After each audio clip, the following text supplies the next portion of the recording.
পানি লাগবো না। পানি সুপার শপ এবং লালডাঙ্গা বাসেস। শাকিব খানের একটি শুটিং চলাকালীন সময়ে আমেরিকায় যান অপু বিশ্বাস।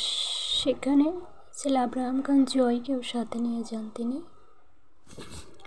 শাকিব খানের শুটিং চলাকালীন সময়ে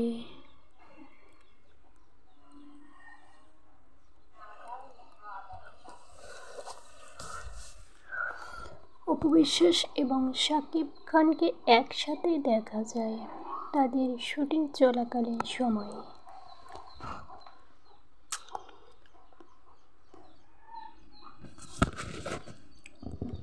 যাই হোক, ভিডিওটি ভালো লাগলে অবশ্যই একটা লাইক, কমেন্ট এবং চ্যানেলটি সাবস্ক্রাইব করুন।